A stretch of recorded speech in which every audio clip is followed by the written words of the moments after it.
Aloha mai kākou. My name is Bryan Tolentino, and we're here on behalf of the Hawaiʻi State Archives. It is our kuleana for our kupuna and our keiki to share this legacy with all of you. Today we are talking about a gifted songwriter, musician, ukulele player, filmmaker. We're talking about Mr. Eddie Kamae today. And on our couches here, as our guests, we have Auntie Myrna Kamae, we have Ocean Kaowili, and we have David Kamakahi. So we're here to talk story about Uncle Eddie, his legacy, and just find out some things that you may not know about Uncle Eddie, some of the routines that they did, and just have a great time talking story. Well, thank you guys. Thank you guys for being here. Auntie, you want to talk about your foundation? Well, we have a foundation called the Hawaiian Legacy Foundation Yes. that is for preserving and perpetuating Hawaiian culture. And we are also creating an endowment so that it will continue on, even Yeah, so when awesome. we're not here anymore. So that's where all the documentaries were produced out of that. And then the CDs were earlier, in an earlier time. Yeah. Oh, okay. So Ocean, how was it? How did you get to be part of the Sons of Hawaii? The Sons of Hawaii, Eddie Kamae. One Sunday we play. Who walks in the door? Eddie and Joe Marshall. And I'm looking, what they doing here? Hey, Sunday afternoon, what they doing here? So hey, we take a break. Hey, how's it? We'll talk story. Hey, what you guys doing here? Whatever. We came to see you. What? Hey, we came to see you guys. You guys come always. We came to see you guys. I came home from work one day. And my wife said, hey, you get a message. Ocean, this is Eddie Kamae. Please give me a call. Give the number. Why don't you just call the number? I called the number. I said, hello. Eddie. Yeah. Hey, this is Ocean. Ocean! Hey. Pops, how you, Pops? I would, Pops, how you?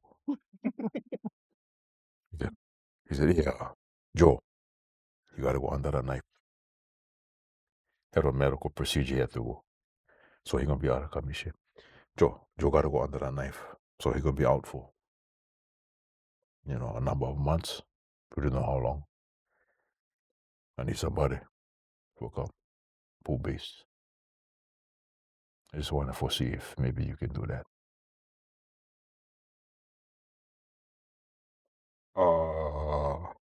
What are you supposed to say to that? When that guy called you. And that was the start. The way I met Eddie or knew of Eddie was actually through Rowan Young. One of my dear friends growing up playing pop on football, I intermediate was Asa Young. Asa's older brother is Rowan Young, class of 71 from Kamehameha. And Dad's best man. His dad's best man. Mhm. So I had my inkling of Hawaiian music was KCCN on the weekends, clean house, and that was it, right? You turn it on. But then in meeting Asa, I said, yeah, come play. We go play Hawaiian music. And I was at that time I was playing ukulele, but it was like Otasan kind music and Royce Mack and that. Then he actually Asa got me into, hey, try listen to this group. Hell, you go play this when I play this. Because I was playing ukulele, and he was playing 12 string. He was playing your dad's part. the Lily Marlene. Yeah. He still has it, So and then I found out they used to have parties, halava jams every Christmas Eve. And then all of these icons were sitting in the house, small house, the living room, not bigger than this. And Eddie, all those guys, bro, were there. Auntie Alice Namakelua. This was mid 70s. So your dad was already in a group and was like was crazy. And I remember Roar and them had Eddie's long neck mango. They had it for a long time. He's like, that's Eddie Kamae. So I like play him. No, you cannot touch him. No, I like play him. Let me say, no. He's always, no, you cannot touch him. But then he's playing it and stuff. Let me play him. No, you cannot play him. But I think Eddie, you have it, yeah? I think Roaring gave it back. That's why I think so to too. Eddie. Yeah. Beautiful. It was a mango ukulele, long neck. Mhm. Like, and that was like, and, because Eddie had on double hole ukulele, of course, I wanted one double hole ukulele. I think everybody, it's just like when, what's that young Japanese boy, the up and comer, Jake Shimabukuro or something? When he used to use the Savarez white strings, right? That's right. So everybody wanted to use that. But I still have my D. Armin pickup, the rubber band. With the rubber With band? the rubber The rubber, band. see? Because Eddie had one. Oh, I gotta get one, man. Sounded like crap, but yeah. But I didn't care. I kept asking him, Eddie, get one of the hooked up kind. He didn't want to desecrate his ukulele, I but put one pickup. That's Yeah. right. Yeah, You didn't want but- to drill. yeah, Yeah. didn't want to. He But just didn't know how it could be done really well. And The D. Armin pickups. The oven pick up. I always wished that the sound was better because the sound was beautiful, but On that the pickup, ukulele. yeah. But that's all there was, yeah. Yeah, with the rubber band, you Okay. know what I used to use afterwards? Because my father had one too, SY, without the army. But with the rubber band, sometimes you gotta, if you misplace the rubber band, Oh, or then you always. gotta put together a couple rubber bands and all kinds of stuff like that. Was the surgical rubber, the one they used to use for dive. A three prong. Yeah, the surgical rubber Yeah. because the kind little bit more hardier. Yeah, more hardier. yeah. And I think no broke. You can make them and you can feel them. And I was using that, the DRM pickup with the surgical rubber. Can I ask you a question? Yes. I came to a place where you were playing Mhm. with, was it Nate? Dwight. Was it Dwight. Dwight? Dwight Kamae. Yeah, Yes. Dwight. Can I? And you played a lot of Sons of Hawaii songs. I loved it. It was a beautiful night. But I just wondered if there's something when you play those songs that you identify as being different than when you play other people's songs. Oh, I just think I'm gonna do Sons right now. I mean, that's my thought process. I'm going everything I know of the Red album. That's I'm not gonna change it. These are the songs that for me as a Hawaiian ukulele player, that's my foundation. I used to run all the runs, all the hanakeokis, all the loa. I mean, right? And play like Eddie, with his strum. David plays like that a lot. I mean, I love all kinds of music, but that's my roots. Like if I gotta fall back to something, I'll always play Sons of Hawaii music. When I play with Ocean, and then if there's Casey Olsen playing, feet, take it, feet, and we just, and because we can just fall back into that.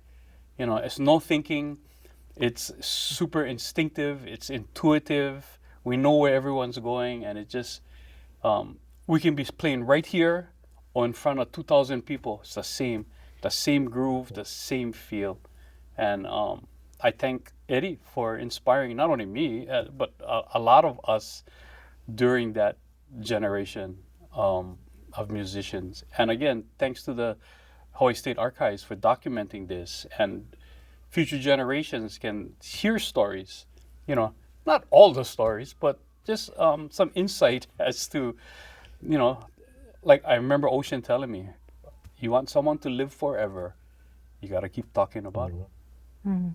And that's what we're doing here. Yeah, but thank you for asking. It's always, I mean, I swing, I play jazz all kind, but the Sons of Hawaii stuff comes up. There's no groove like it. And me being an ukulele player, I have to honor that ike kupuna, when I play. So I remember playing, was with Ocean a couple times at Honey's. Yeah, you guys would always be there. The Kawakamis would be there. Yeah, so I would go up, and it's never. If Eddie's taking the pa'ani, I just gonna sit back, stroke rhythm. I don't need. it's not my role, you know, and just be part of that, and just whatever Eddie does is you just let him go, you know. I remember Ocean telling me this story because Eddie would just lock into himself and just jam and play. So, well, maybe you should tell a story about sometimes how he would play one song and then you do a medley, and then he end up at the first song, or No, but you know, like you were saying, I was the same way, you know, growing up and, you know, following the group. So knowing that was my father's favorite group, even when I was in intermediate school, I would come home, you know, see something on hear him on the radio or read him in a paper. Hey, Dad, the son's playing over here. If you go, can I go with you and whatever, you know. And I remember catching a bus, jumping on a bus to go Parks Alley, you know, to listen to them and think, oh, wow, that's them, you know. And all over the place, and Daddy was there with them. Sea Life Park. Sea Life Park, all over. Columbia Inn. Yeah, all over. And Columbia. because I was still intermediate school, maybe high school that time. So I'm not driving, so I gotta catch a bus. 10 cents, but it gets you a long way, man. 10 cents and transfer all over the place. Yep. But you know, like how you said, the strum and the stroke, even to as far as mannerism, how he tilt his head, how he hold his ukulele. I don't know if you ever noticed. You ever notice how he tap his feet? Oh, again, yeah. One, he tapped 2 feet. So I heard this story from Eddie, but it was confirmed with Don McDermott. They go in the studio, go let out stuff. The engineer climbing the walls because he cannot get Eddie for stop tapping his feet. They gotta go get pillows, cushions, anything, put them under his feet so that he don't make noise. All the kind of stuff like that. But he tapped his feet. One steady, the other one heel toe. Like that. And the other one steady like that. So he tapped with both feet. All that kind of stuff. Just, you know, because that's the guy. So you try to absorb everything you can. And still today, sometimes, you know, when you play, we sit down and we get into the thing and I start doing that. You look in the back, how you do that? Like, you go ask the guy. I just was copying a guy. I never know. I would tap both. I never know it was the heel toe. Yeah, so one I was gotta that. practice now. And the guy, but the other one was like that, heel toe. Wow. That reminds me of a story. When Ocean calls me, he said, Bryan, Pops is in hospice. I'm going to visit him. Be like, come with me. I said, yeah. I was at Palolo, yeah? Palolo. I said, okay. Yeah, 10th Avenue. Jake came with us. That time. So, anyway, so Eddie's in his palaka shirt. He had his towel on. He was like, you wouldn't think he was sick. Sitting on his bed. I don't think you were there, Auntie Myrna. It was only me, Ocean, and maybe Jake. So we start playing music. I'm at the foot of the bed. Eddie's lying this way. We're sitting up and Ocean is over there. So I'm singing. I'm trying to sing like Lo Ako Punikau Oha and something. I see Ocean and look at me. Look his feet. I'm like, no, I'm not looking at his feet. I'm gonna start crying. Because here I am. This is this icon of Hawaiian music who was the inspiration to me. I'm singing to him and he's singing harmony. Ocean singing harmony. It's like those one were. I never can forget that. You know, that was the one time I went to go see Eddie. Yeah, that was just okay. So the second time that I went to go, I had heard he had taken a turn for the worse. Must have been a month or so later, maybe longer, because he was there kind of long, yeah. No. Or 1 month. Yeah, about a month and a half. Okay, so it was Palani Vaughn's funeral that day at Kamakapili. Kamakahi. So Sonny Lim calls me. He says, "Oh, I come in. You come pick me up, take me to." Oh yeah, shoots, bro. So, but I told him, you know what? I heard Uncle Eddie took a turn for the worse. So after you go see him. He says, yeah, okay, shoots. We go. So of course I pick him up at the airport. Then we're gonna eat first, yeah. So we're gonna raise. We're gonna raise. But he never been there, but oh, I gotta come back. Anyway, so we get to the service. I think Sonny played. I was okay, we'll go see Uncle Eddie. So we get there. Auntie Myrna's there. And you're sitting at the head of the bed, feeding him ice chips, and your niece, I forget, there's a couple other people who was in the room. So we're talking, I don't think we played any music. Sonny was saying that, his dad, Elmer Sr., knew Eddie, and they were, kind of like friends and stuff like that. So I was like, okay, I gotta take Sonny to the airport. So I stood up, I walked over to the bed. I said, Uncle, mahalo, I love you. Thank you for everything. Thank you for inspiring. I reach over, kiss him on his forehead. Okay, love you. He opened his eyes. He smiled at us. He flashed on shaka. Bro, I was like, scared the shit out of me, man. I was like, whoa. Oh, wait a minute.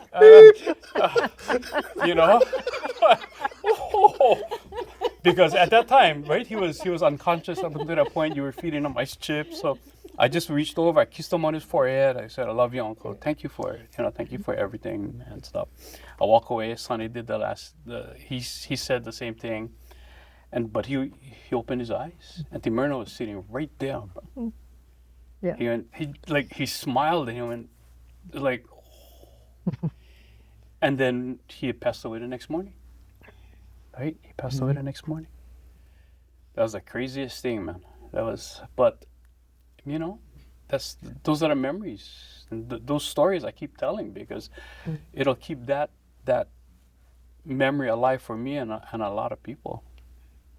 That was crazy. But Jake went because he told me, Bryan, everyone who ever influenced me was because of you, Uncle. That's right. Because you taught Ota-san, right? Ota-san taught Roy Sakuma. Roy Sakuma taught Jake. And that's why he went. And then I remember Uncle Eddie asking Jake, you married? Oh yeah, Uncle. Yeah. Take care of your wife. Take care of your wife. Oh yeah, okay, Uncle. Okay, Uncle. So yeah. Inspiration to all of us. But people don't know these stories about Uncle Eddie. Yeah. It's crazy. Okay, so you've seen Uncle Eddie performing. I asked Auntie Myrna this. So I see him with his white cap. Look at LA on top. The LA Dodgers cap. I was like, oh, he must be a LA Dodgers fan, right? I was like, oh, nice. So the reason why he wore the LA Dodgers cap was because I asked her, so where did you go eat? Oh, we always go Columbia Inn. And Columbia Inn, right? Coach Kaneshiro. Kaneshiro. Was a Dodgers fan. So he gave Eddie the hat, so Eddie wear them. That's right, yeah. He brought it, they were playing at the Sand Villa, and he brought actually hats for all the group. Mm-hmm. But Eddie wore it until in fact, I still have it, but it's just in, kind of in pieces. But he wore that for so many years. Yeah. He enjoyed I just thought he was an LA Dodgers fan. Yeah. Hey, free is free, bro. No, because at that time, Columbia Inn, if you walk in Columbia Inn, all Dodgers. Oh yeah, get it's one Dodgers big, everywhere. Yeah, it was all Dodgers. the LA Dodgers sign and whatever, because yeah. of Coach Kaneshiro. Sure. And even when I used to go see them before, Yeah. over the years, I mean, eventually they would, when the things started to fade out, they would change. They went to the white. But over the years, Eddie, Joe, and even Feet had them. Yeah. And then, eventually, the thing get bust up and whatever, and then it change. Now, Dennis might have started out with that kind of hat, but he kind of evolved in his dress. Yeah, the more cowboy Paniolo style, more. Yeah. Do you remember anything about when they used to, go and rehearse at, Alemanu. when you were growing up? You were little. I was in diapers, I think. Oh. I think I was in diapers. But I remember fragments of it. Like, me and my brother would be playing, and then there would be just music all around us, and that's what I remember. It didn't take until like high school when, because growing up with Uncle Eddie, I guess at the time it was normal to me, but it's not normal to other people. That was just a normal life for me, it was routine. Just and- like, Dad would take us, because he would set up sound at Columbia Inn. Me and my brother would go with him. We don't help. He's just like, sit on the table and don't make noise. I'll be done in I just got to do all this stuff. So he's setting up the sound. Me and my brother are sitting there just drinking hot chocolates all day. And Dad's just setting up the sound for the show. And then, it flashes to another place where we're like, I think we're at Blaisdell and the Suns are playing. And then it wasn't like out of the ordinary for me to sit on Uncle Joe's bass. And Uncle Joe's sitting right there, like, so how you baby? You good? You good? Just talking story with Uncle Joe. And I must have been like 5 years old, I think. And then, yeah, it wasn't out of the ordinary for me. Grew up. That was just your dad. Like when Uncle Eddie started doing the documentaries, he would bring the footage to our house to watch with Dad in the living room. So I'd see Uncle Eddie maybe every other week, and he would come in. I'm like, hey, Uncle Eddie, and then I kept asking him the same question, like, why are your nails so long on your right hand? He says, oh, that's because I get that. And I think I was eight or nine at the time, but I'd be sitting in the living room watching Leah, the raw footage of all the interviews he did, and I'm like, oh, what's that? And then it would just pop out of my head, and then I'd go do other stuff. But Wow. yeah, growing up around it was, and then I tell other people who are like, you did what? You were where? I'm like, yeah, I was like, and it was mostly because of my mom too, because she wanted, when the Suns are playing at like Sea Life Park, she's like, let's take the boys. So me and my brother would go, and then when the Suns start, we would watch. And then when like a break happened, she was like, let's go check out the park. So it was kind of normal for us to always be around the music. Did you take like formal like lessons, or No, it's kind of like sit and watch? Yeah, you gotta sit down and pay attention. That's how it was. Yeah. I mean, for me, that's still how it is. I mean, because there's something to be said about that. Oh yeah. Instead of just only this. Sometimes with this, there's no attachment to this. Yeah, because our generations, we learn to hear it and we learn to feel it. And it's hard to do it. I mean, you still can, but I wouldn't trade it, honestly. I wouldn't trade that. I think that the part of real talent is when you can hear it, it becomes a part of you. All of us wish we could hear it like you guys do. I would love to hear it and be able to play like you do. Yeah, I kind of hear as well, though. No. Very hard to live out difficult. Huh? What? Okay. Hey, a funny story. I'll keep it to about 12 minutes, but no. But you know what you were saying about that, about this and about this. So I was coming back from Japan, and I had just putting the ukulele on the top. And the flight attendant, excuse me, is that an ukulele? Oh, yeah, yes it is. Oh, you give lessons? I was like, lessons? I said, no. But I know people that do, so for who? For you? I said, oh, no, my son. And then flight attendant on jail, so she comes back and forth all the time. So anyway, she's coming for summer. Anyway, long story short. So she brought the son to the fire station one day. They'll come on one duty, close to the airport, come bring him. So he brought his ukulele. So through the mom, I had to communicate that way because my Japanese It's like your English. is correct, non-existent. Yeah. Okay, you're right, non-existent. So I had to, and his English, same thing. Yeah. So I had to talk to the mom, go like this. Mm-hmm. So I said, oh, what the boy like learn? Tell the boy play. So the boy play. So I watch how he play. Okay.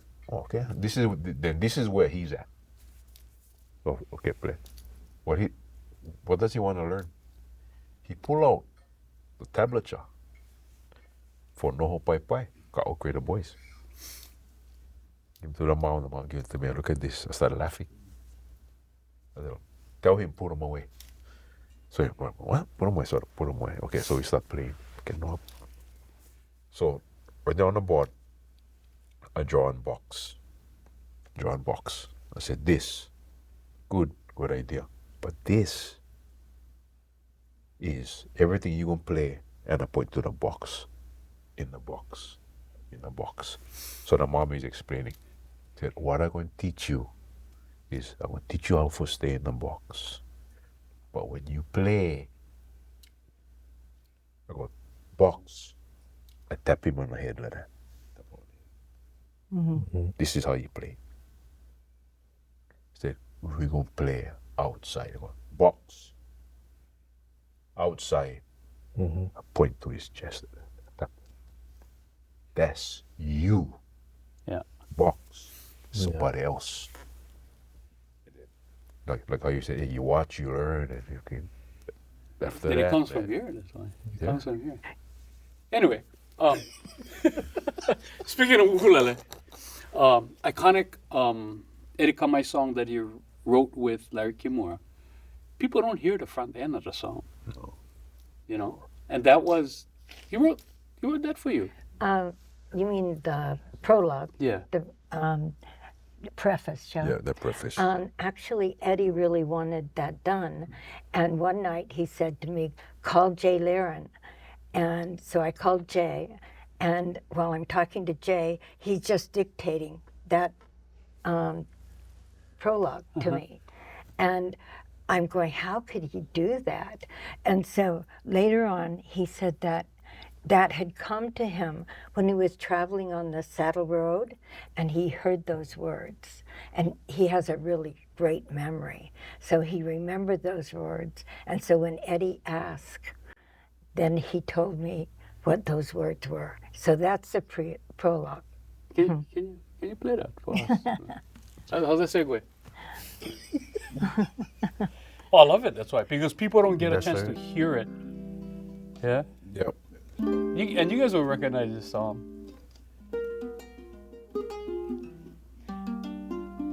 So is it a prologue or a preface? Intro.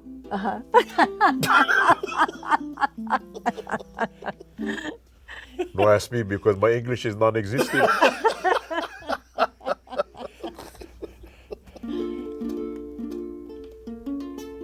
You know how they talk about guys talking slack key, a broken key. But you're right. Out of all the years playing with Eddie, he would do Morning Dew. That's the only guy. There's a lot of versions of Morning Dew. Yeah. Still today that comes out, but nobody does that. No. Nobody does that. We did create a few different versions. But like Myrna was saying, it was through Jay Laren, collaboration with Jay Laren. And just the song itself over all the years. I mean, probably Myrna can expound on that, on how that song had evolved and it kept evolving. Probably even today, things still evolving. Yeah. Well, Eddie wanted me to learn Hawaiian enough to type his music. So I went to the university, and I was lucky enough to have a really good teacher who had just come back from the military. And so I studied, and then I invited him home for dinner. You got one job. You got one job.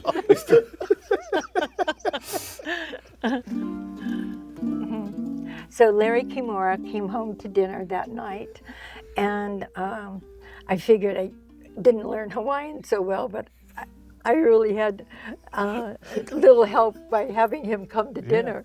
So we're having dinner, and all of a sudden Eddie excuses himself, and he goes into the other room. And in those days, Eddie was doing a lot of research, and he loved to go out and research the old songs, and he would take a long time arranging them. I think that's one of his biggest gifts, that he would take an old song and he would arrange it so it would live on. It would it's have timeless. it would have a That song life, is you know. timeless. That, and sometimes it'd take him 2 years to do it until it really felt right. But anyway, so we're sitting there, and Eddie excuses himself, and on those days, because we were doing so much research, he always had a tape recorder in the back. And so he comes back and he sits down, and we wondered if he was kind of rude, actually. But he did excuse himself. He said something very strange happened. And he said, while I was sitting there, this music came to me. So he could hear this music playing in his ear. And so he went in and he recorded it. And when he came back, he played it for us. And we both thought it was really beautiful. And so then he asked Larry if he would write the Hawaiian. And Larry goes, what is the song about? What do you feel? And Eddie said, it's a love song. And Eddie wanted to also do an English version, which we worked on, which isn't an exact translation. But the beautiful Hawaiian lyrics Larry Kimura wrote, and the beautiful music that came to Eddie became the song E Ku'u Morning Dew.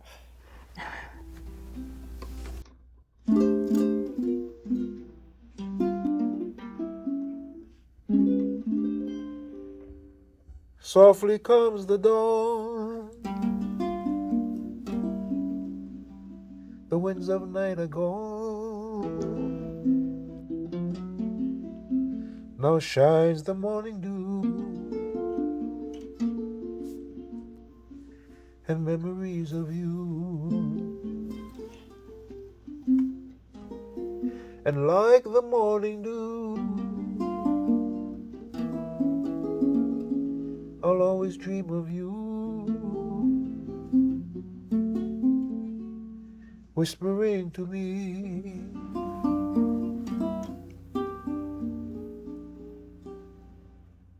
in dreams across the sea.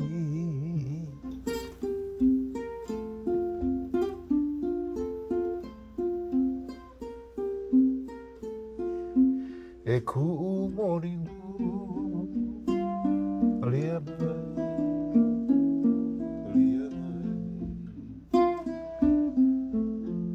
Maliu mai ome I ko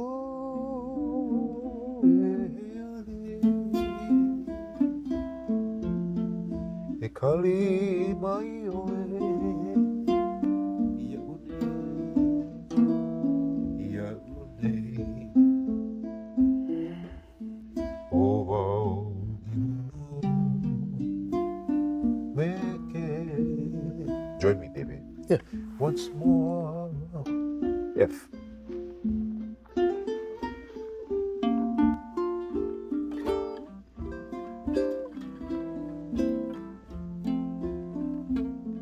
Go ahead.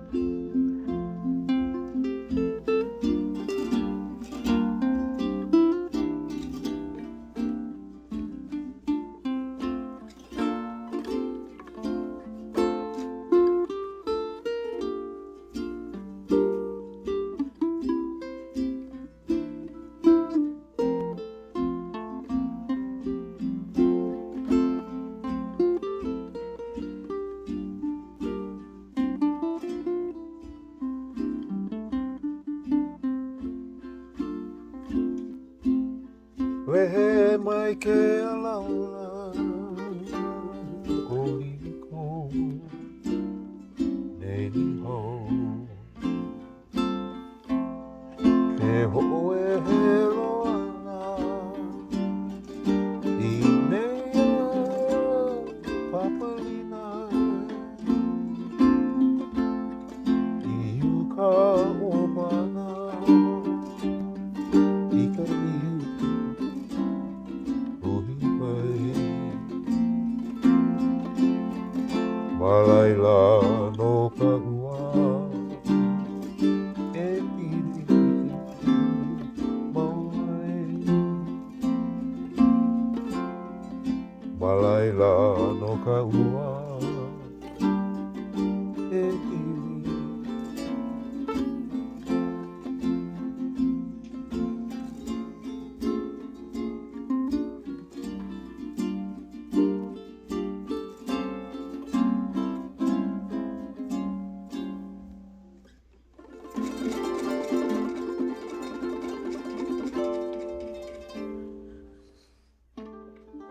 Classic. Oh, Right on. so good, man. That is so good. That song has so much meaning. It's so iconic. Yeah.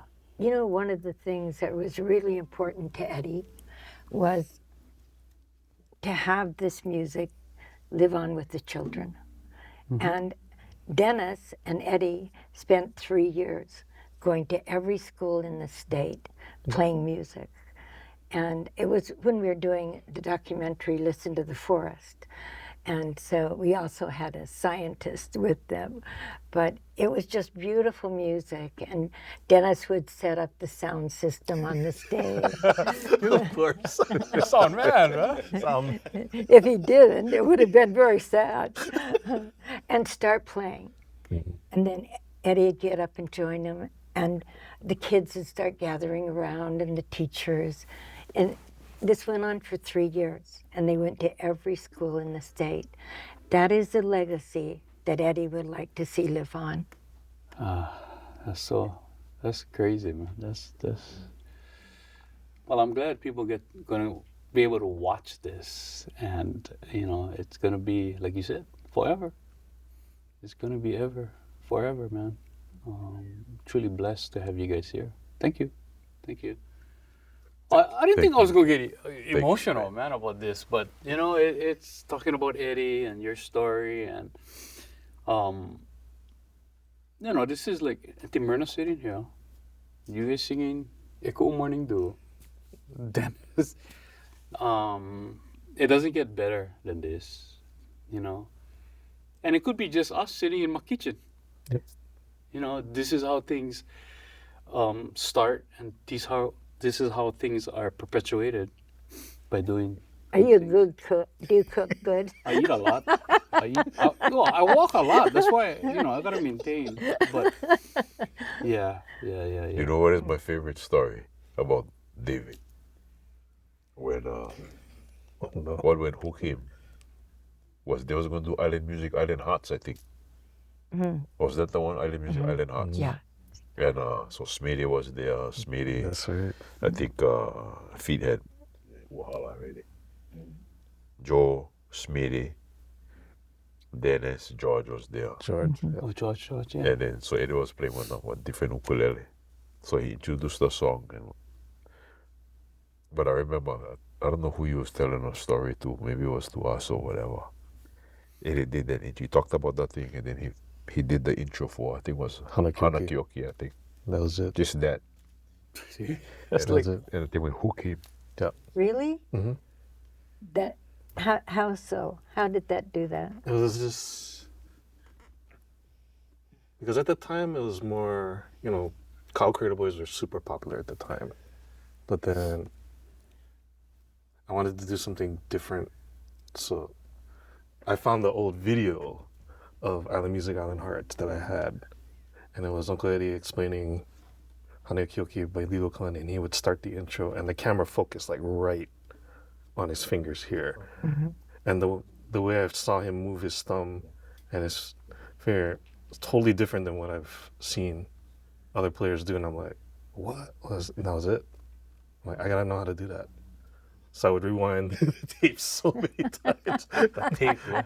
And my mom got up and she's looking at the parlor and the TV's still on. She's like, what is going on out here? Kid getting into mischief. I was 14, 15 at the time. And then she turns and goes, oh, you're watching that. That's probably my favorite. But then I turned to her and I'm like, I think I almost got it. And I started playing it and she's like, oh, okay. Play a little bit. Just play. Oh,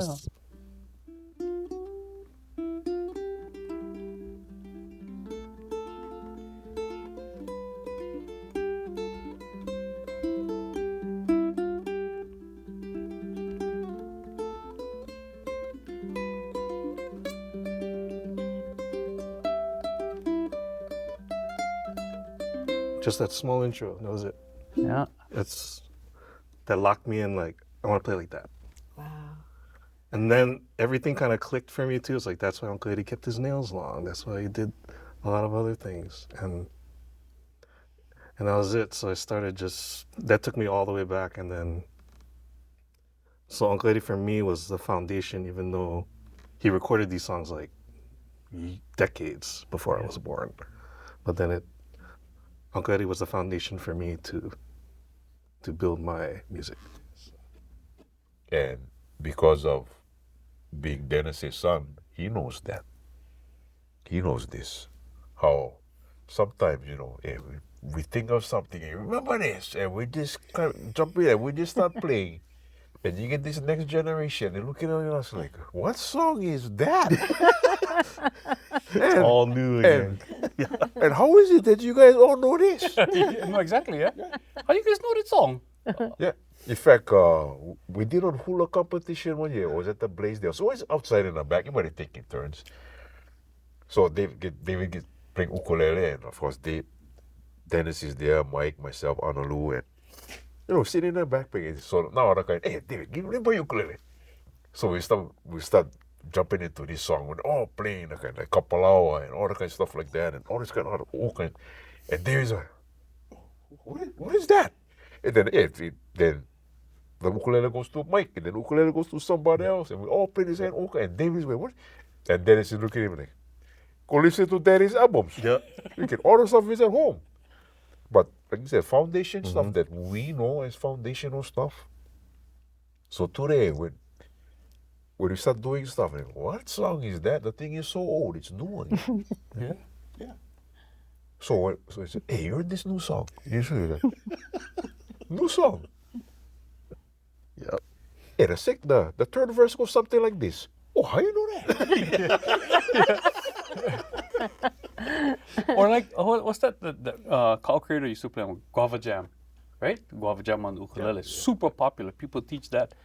Some people to this day don't know that Sunday Manoa. Yeah. That's on Slacky with on Tipo. Yeah, exactly. They don't know. Like, huh? No. I always tell people, go listen to that. Go listen to that one.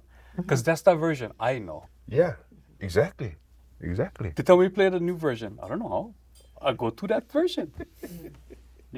But that's, a good friend, Del Beasley. Just the other day, he tells me, bro, we've been doing this for like 45, 50 years, bro. And we're still relevant. Bro, that's amazing. That's awesome. He said, bro, that's awesome. Because back in a lot of us, when we played music too, it was just to play. It wasn't like on career path or anything like that. It was just, we're good jam. But we're still doing this now. We're still doing this. As long as they could feed us, who's happy? Yeah? Graduation parties, but now, So whenever I play music, wherever I am, I still bring that. I can play on Sun's song. I don't care. I in Waikiki. I don't care. Yeah.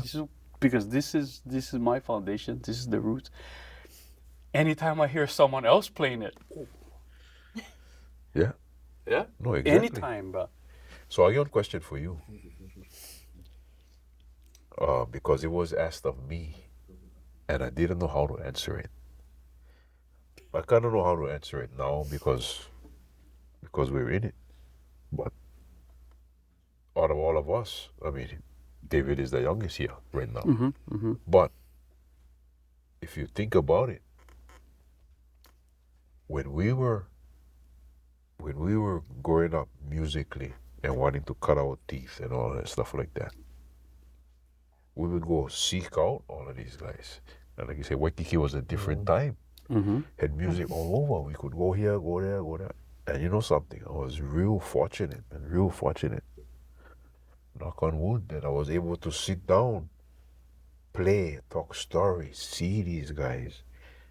Eddie, Sonny, Uncle John Lino, Peter Ahia. I mean, Gabby, all of these. And to sit down and talk story is one thing. To play with them is another thing. All of this. So somebody would ask me this. So I'm going to ask you that. He said, hey, are you ready? And this was years ago. I said, what do you mean ready? You the guy that people want to come to listen to, that they like learn from. Nah. But then when I started thinking about it, hey man, we make light of it, but because where's all our inspiration? They're not here. we're the ones coming from behind trying to pick up the slack. Mm-hmm. So I'm still not ready for that. I mean, who am I? I don't, right? Mm-hmm. Mm-hmm. Those guys was the guys that we looked up to. So get ready, but you already there. Him too. You know, the kind of people won't come. They like go see Waipuna.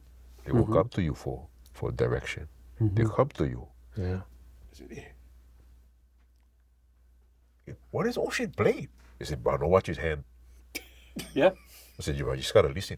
Oh, so when I play with him, for a gig Friday, he called me Friday morning. Anyway, for a gig Friday, he called me Friday morning. He thought, Brian, I don't need to worry about you because I just gotta add water. So I just show up, but I'm using this. I gotta use this. You know, other guys, they cannot. Oh, I'll bring my songbook, or I can only play him in F. I don't care what key he play in. I'm just this is my most important tool, bro. You know, no watch his hands. It's like, okay, I think we can see. Yeah, we can see. And then, but there's nothing like playing live music, sitting down with people because you can ask questions. Show me that again. YouTube cannot respond, bro. You know what I mean? You can just watch and copy. I think David put it best though. Emulating, that's the start, right? That builds your vocabulary. But eventually, you want your own vocabulary to speak your own language. Exactly. You know?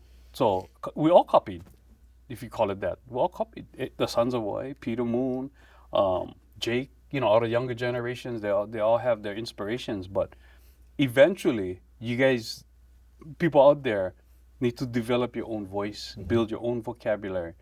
And it has to come from here and not come from this. This is a great learning tool. We never have YouTube, but I had to listen to 8 tracks. You know that, bro.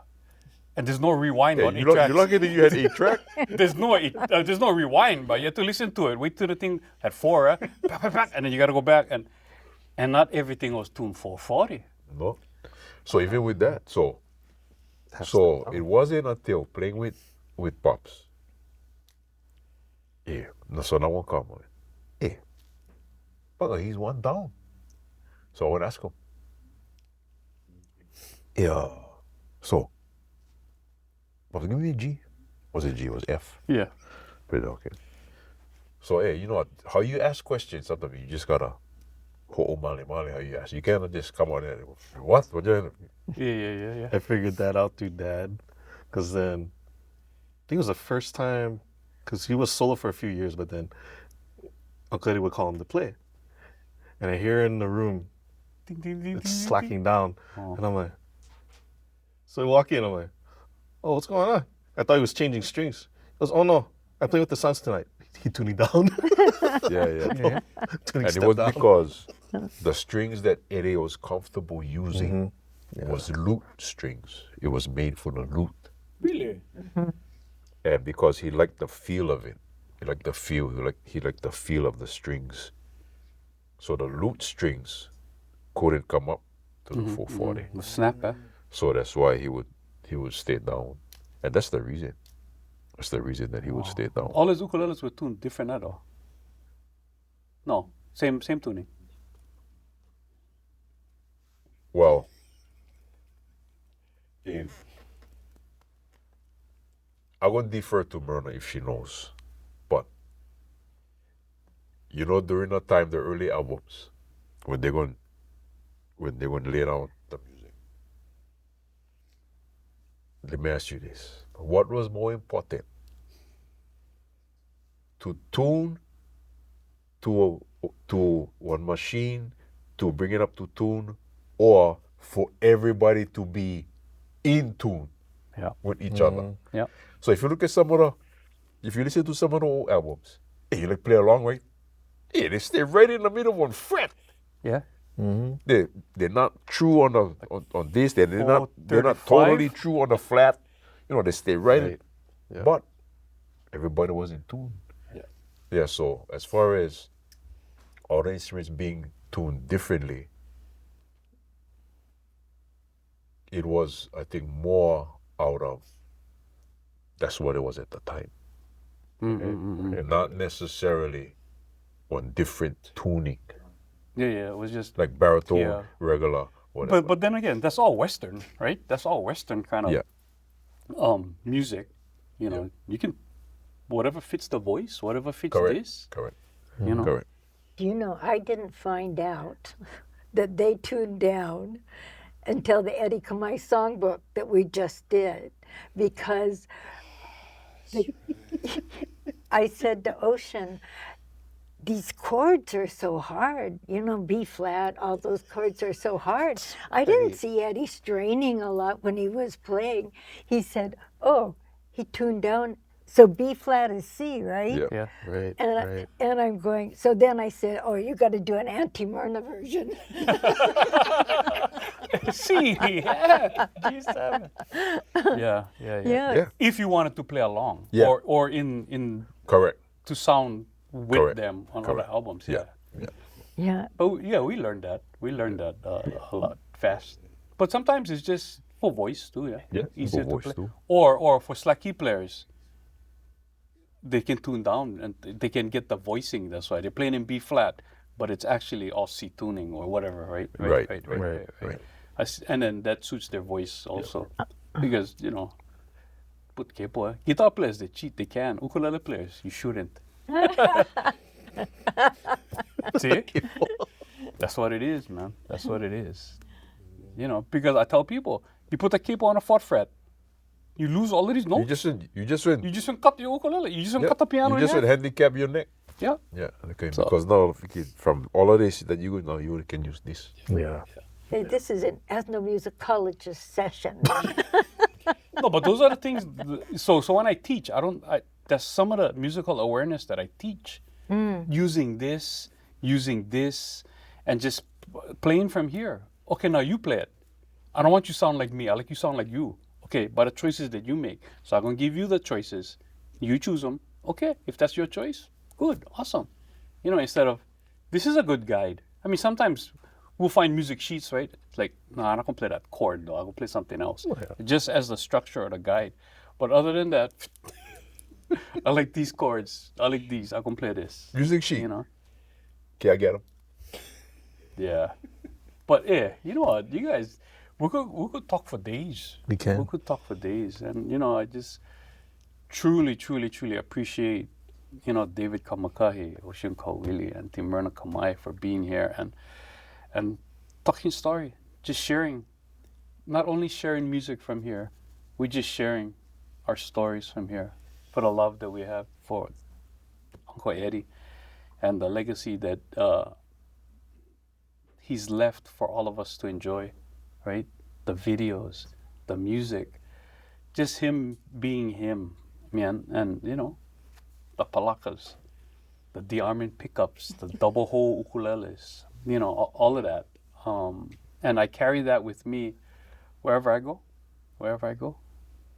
We have to. And that's just the music side. That's just the music side. You know, the other, because sometimes just to, hey boss, what you doing? Oh, nothing, what's up? You let's go have breakfast. Oh, exactly. Yeah. Okay, we go. Where they go? Go to the bakery, sit down and eat pie. You go. CPK, go eat lunch, whatever. Just for sit down, talk story. Nothing. Don't need to talk shop, anything. Just for talk story. You don't know this story. George Kuo, myself, and Pops. I don't know what fight we went to. I think they had the closed circuit TV was at the Blaisdell. And I don't know if it was the Hearns Leonard fight or anyway one of those fights, one undercard fight. So I said we're all watching. So get George, get Pops, get myself. So one of the undercards, these two guys, they was going at it, man. The first round, opening round, they was wailing at each other. Oh, when the bell went ring, I never seen Pops so excited like that before, ever in my life, ever. When the bell went ring, oh, he was on his feet. Yeah, clapping. Yeah, that's how you start one fight. Yeah. I was looking, oh, and me and John looking at each other. Wow, we never even saw that before. That's awesome. Because you read the book. He was on Tiger, man. Kakako. Yeah. Back in the day. Okay. Well, again, thank you guys. I really love you guys. Appreciate you guys. On behalf of Brian, David, Ocean, and Team Myrna, All to you. we'd like to mahalo all of you for being with us, and stay tuned for more. There'll be a lot more. Okay, aloha, ahui ho.